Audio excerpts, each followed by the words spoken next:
Mr. Peterson, what do you say about the charges? Mr. Peterson, are Any you going to be held comment on the new accountable for your crimes? Resign. Mr. Peterson, You should resign, Lord Peterson. resign. You've had enough corruption. You should go to jail. From down to... Our next speaker is Charles Smith. He's former chief steward of AFSCME Local 444 and a member of the United Public Workers for Action. Welcome, Charles Smith. Good afternoon, everybody. I'd like to say a few words about Richmond and the connection with this guy here, the bum, sometimes known as D.A. Peterson, and how these stories began to crack his facade. And it's mostly responsible because of women in Richmond. The first woman to stand up that I've seen in 40 plus years against the corruption at Richmond City Hall was a woman named Stacy Plummer. And Stacy Plummer blew the whistle on the assistant personnel manager. And they turned the tables on her and tried to drive her out, but she wouldn't be driven out and she fought back. Ultimately, she got rid of, or they got rid of, the assistant personnel manager. Plus, she got a settlement because after they got rid of her, they attacked Stacy. The next person that made a difference was a woman named Harris, Amy Harris. And she's the one that broke the story about what was going on at the public housing hacienda, which was basically a run-down, rat-infested, vermin, and old people suffering under this. Nobody in Richmond would talk about it. None of the city officials would talk about it. The hacienda was less than 1 mile away from City Hall. And this had been going on for more than 1 year, possibly 2 or 3 years, maybe even longer. When Amy Harris wrote her articles in that, the mayor, Tom Butt, attacked her, accused her of yellow journalism, blamed the tenants of the hacienda. Well, eventually, they had to close it down and find new housing for these people. Third person, the third woman that had a major impact on Richmond politics was Pamela Price, because this DA ran a deal with the Richmond PD to send the main witness against 19 police officers and dozens more in the East Bay and even one in San Francisco. The DA sent Guap, Miss Celeste Guap, down to Florida. And in Florida, she was never going to come back to Richmond because they put her in a situation where within 2 days she was in jail looking at a $300,000 bond for biting an attendant and never even breaking that attendant's skin. But nobody was going to do anything about it, including Burrs, who went on TV, the attorney Burrs. He talked about it but didn't do a damn thing. This woman here, Pamela Price, had the ovaries to get on a plane and go down there and get her out of jail. And believe me, that takes guts, because it was in a backwater town in Florida that she had to go to get her out of there, and the fix was in.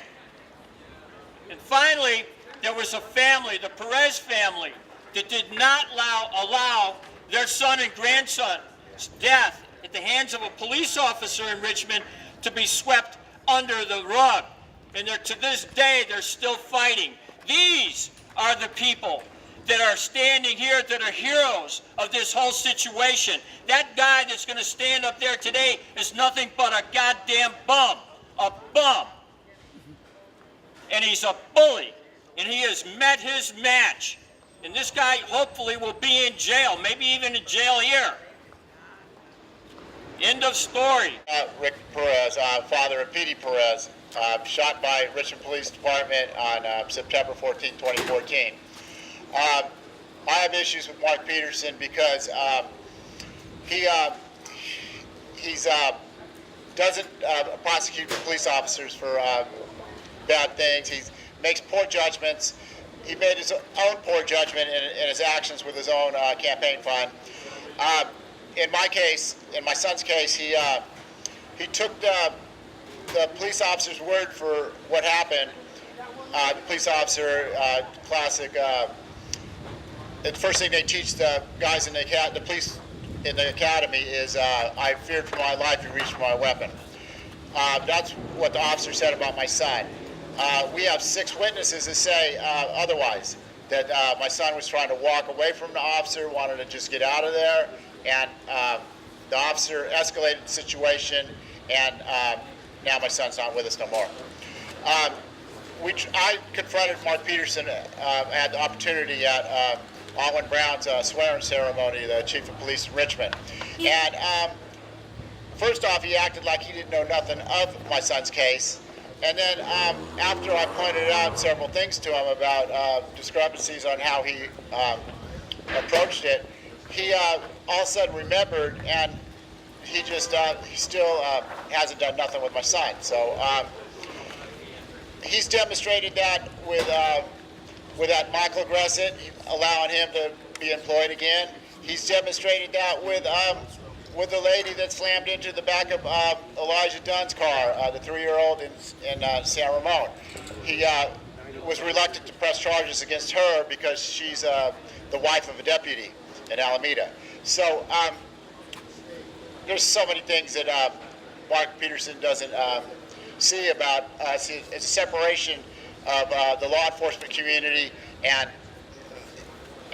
the regular civilians. There's a separate set of laws for them, and he thinks he's above them. Well, I'm glad that we're getting some stuff against him now, so thank you.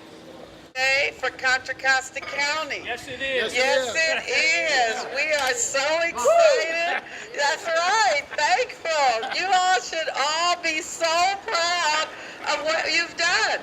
It is only because the community has called for and called out corruption and holding prosecutors accountable. Prosecutorial accountability is absolutely essential.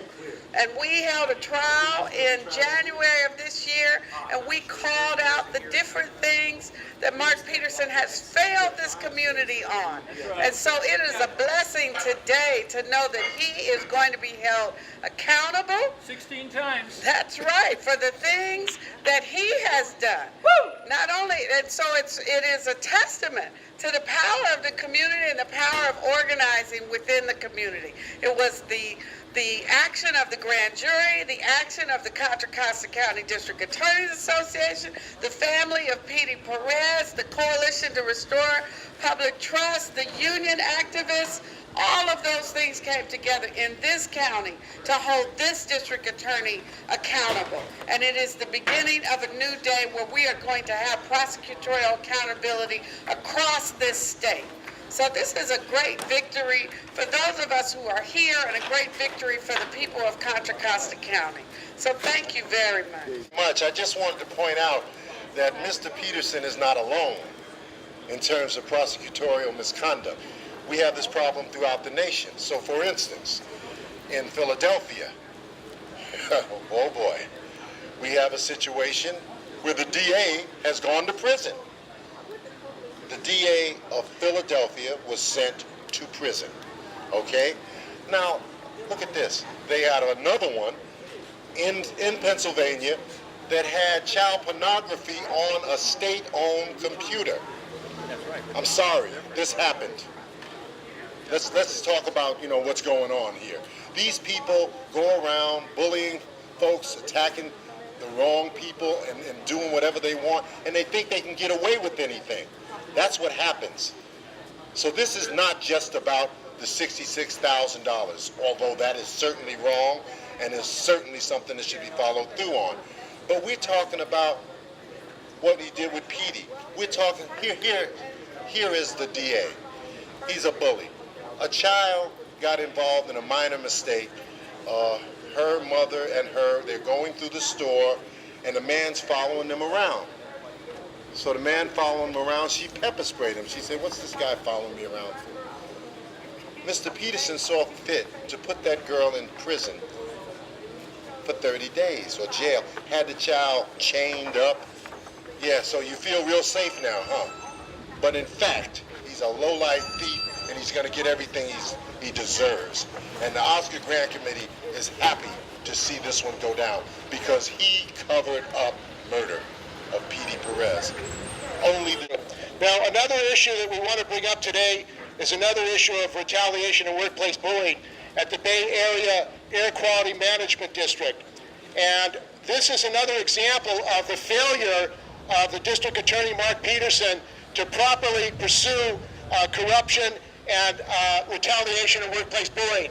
The Bay Area Air Quality Management District fired two workers, Michael Bachman and another woman there at the agency, who were protesting over the destruction of documents, the destruction of pollution control documents at this district.